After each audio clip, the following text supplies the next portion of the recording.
मेरा पूरा सॉक्स खून से भीग गया था क्लाइंबिंग करते हुए उतरते समय। जो लोगों का नज़रिया है कि हैंडीकैप है, अब ये कुछ नहीं कर सकता, तो मेरा दिमाग ऐसे चलता था कि मुझे वो हर काम करना है जो एक फिजिकली फिट इंसान कर सकता है। जैसे आप फियरलेस होते जाते हो ना, धीरे धीरे धीरे धीरे सब मतलब नेगेटिव वाइब्रेशन आपके पास भी नहीं आ सकती है। हेलो दोस्तों, रियल हीरो सीरीज़ में आपका स्वागत है और मैं प्रियदर्श। आज हम आपको एक ऐसी पर्सनालिटी से मिलाने वाले हैं जिनका 2008 में एक ट्रेन एक्सीडेंट हुआ था। उसके बाद भी उन्होंने हिम्मत नहीं हारी और अपने लाइफ में उन्होंने आगे बढ़ने से उनको कोई भी नहीं रोक पाया। वे काफ़ी सारे स्पोर्ट्स में एक्टिव रहे हैं। उन्होंने ट्रैकिंग भी की है, लेह लद्दाख भी उन्होंने बाइक राइड की है, उसके साथ काफ़ी सारे चीज़ों में वो एक्टिव रहे हैं। तो चलिए उनसे मिलते हैं और उनसे हम जानते हैं उनके बारे में कि कैसे वो इतना सब कर पाए।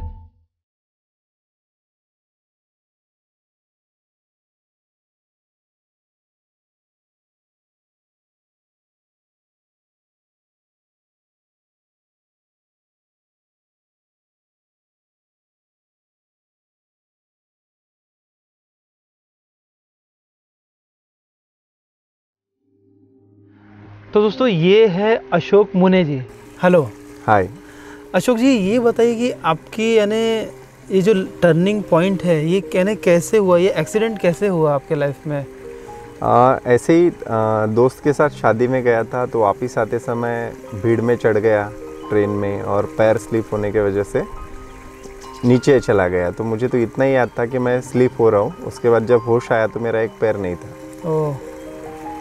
और वहाँ से फिर एक नया सफ़र शुरू हुआ। 2 ऑपरेशन गलत हुए और उसके बाद करीबन 1 साल बेड रेस्ट रहा। सेकंड स्टेज अस्थमा भी हो गया था उस समय में मुझे। पहले नॉर्मल अस्थमा हुआ। अच्छा। उस ब्लीडिंग में करीबन 25 केजी वेट कम हो गया मेरा 1 साल में, और 65 केजी से सीधा मैं 40 केजी पे आके रुक गया। तो बहुत सारी निगेटिविटी थी चल रही अंदर ही अंदर, तो क्या करें। तो एक समय ऐसा भी आया कि यार मतलब ऐसी ज़िंदगी जी के क्या करना कि अभी भरे जवानी में अपन किसी के ऊपर बोझ बने पड़े हैं। ऐसी ज़िंदगी जीने से तो मर जाना अच्छा है, ये भी ख्याल है। फिर अंदर से आवाज़ आई कि तेरे सामने 2 रास्ते हैं, या तो तू भाग सकता है सुसाइड करके, या तो तू चैलेंज एक्सेप्ट करके खुद की ज़िंदगी बना सकता है। तो ज़िंदगी बनाने में बहुत मेहनत, बहुत पेन, बहुत कुछ लगने वाला है। तो तुझे भागना है कि यहाँ से जाग के कुछ और करना है। तो फिर अंदर वाला अशोक जीत गया। मतलब उस दिन सही में वो पुराना अशोक मर गया जी। और जो अशोक उस दिन पैदा हुआ वो कभी नहीं मरा। उस दिन से लेके आज तक कभी मुड़ के नहीं देखा पीछे, और फिर डिसाइड कर लिया कि ज़िंदगी तो अपने ही दम पे जीनी है। अशोक जी, जब आपका ऑपरेशन आपने बताया कि 2 पहले अनसक्सेस हुए, फिर एक सक्सेस हुआ, उसमें आपके लाइफ के 1 साल से 2 साल आपके उसमें चले गए, तो फिर आपको लाइफ में सबसे बड़ा सपोर्ट किसका रहा? ऐसे ही 1 साल बीत गया था और मेरा ब्लीडिंग चल रहा था, लेकिन कुछ था अंदर में कि यार कुछ तो बदलेगा मेरे लाइफ में, ऐसे ही नहीं रहना है मुझे। तो उस समय एक मैडम आए जिनकी एज करीबन 70 साल थी, और वो आके मुझसे मिलते और पूछते, बेटा क्या हुआ, पैर क्यों नहीं लगाते? मैंने बोला मैडम इससे खून निकलता है। तो उन्होंने फिर घर पे बुलाया, पुणे लेके गए, वहाँ पे दिखाया और वापस लाया, और नागपुर में संजीवनी हॉस्पिटल में, मेरा प्राइवेट हॉस्पिटल में ऑपरेशन कराया। फिर मैं ढूंढ रहा था कि मुझे अब पैर लगाने के बाद मुझे ज़िंदगी में करना क्या है। तो ये मेरे अंदर चल ही रहा था कि क्या करना क्या करना क्या करना। तो एक न्यूज़ मैंने देखा, कृष्णा पाटिल पुणे की जो है वो एवरेस्ट चढ़ के आ चुकी है। अच्छा। मेरे दिमाग में क्लिक हो गया कि मेरे पास एक पैर नहीं है और मेरे लिए सबसे डिफ़िकल्ट अगर कोई चीज़ है तो ये माउंट एवरेस्ट ही है। तो मुझे वो काम करना है जो सबसे डिफ़िकल्ट है, वो नहीं करना है जो आसान है। अच्छा। तो वहाँ से मेरी मंजिल मुझे मिल गई। यहाँ पे एक आनंदगढ़ करके एक टिकड़ी है, रोज़ वहाँ पे आता था, जाता था, चढ़ता था, उतरता था, ये सब चालू हो गया। क्योंकि एक जगह पढ़ा था मैंने कि आप अगर पहाड़ों को हिलाना चाहते हो तो पहले पत्थरों को हिलाना शुरू कर दो।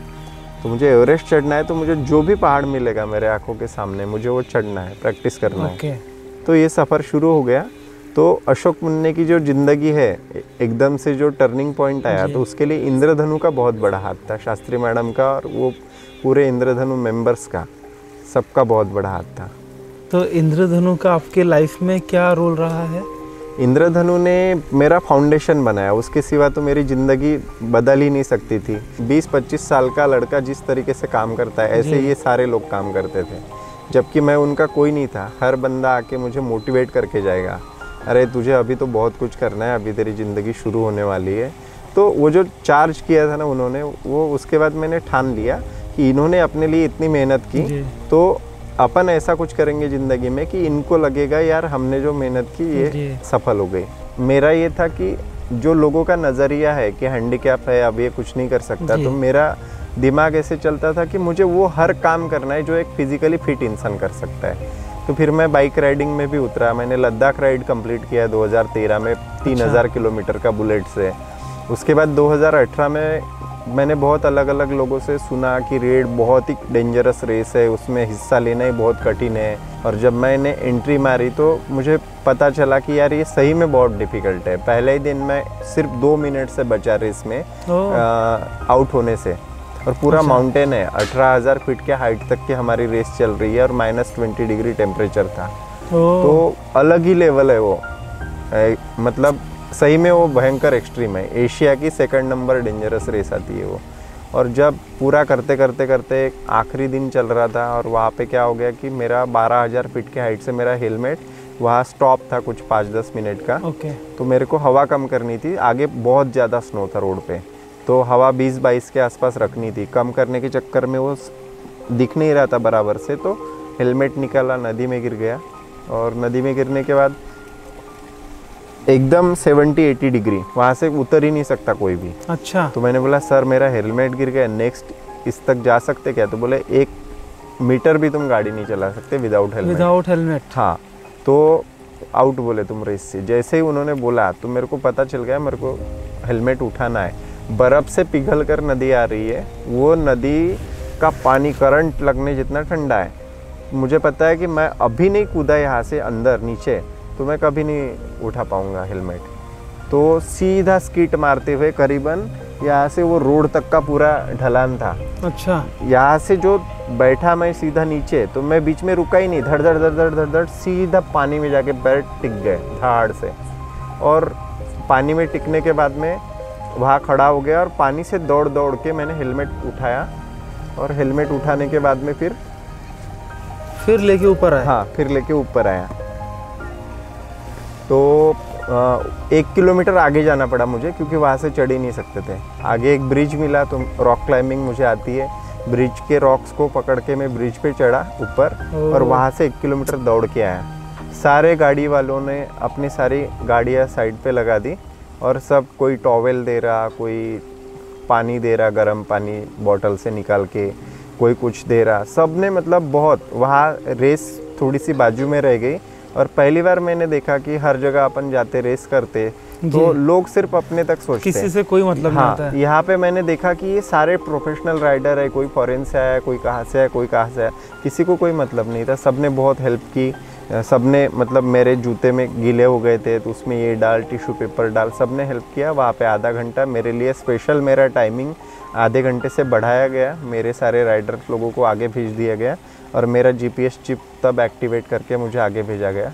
और जब मैंने वो कंप्लीट किया, एक्चुअली 3 ही अवार्ड होते, चौथा अवार्ड होता ही नहीं है। तो मुझे जो अवार्ड दिया गया था, एक स्पेशल कोई बंदा है पाउल करके, जो इंडिया का सबसे तूफान राइडर था। उसकी डेथ उसी में हुई थी, तो उसके नाम पे एक अवार्ड उसी साल चालू हुआ था 2018 में, जैसे कि वो सिर्फ मेरे ही लिए चालू हुआ हो। फिर बाइक राइडिंग में भी अपने झंडे गाड़े। उसके बाद में पैराग्लाइडिंग किया 2015 में। तो पैराग्लाइडिंग में एलिमेंट्री पायलट और क्लब पायलट किया। अच्छा।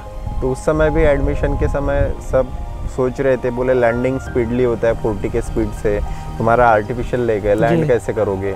और मैंने पूरा कोर्स कंप्लीट किया बिना एक भी क्रैश लैंडिंग के। तो सब खुश हो गए कि यार ये तो गजब है।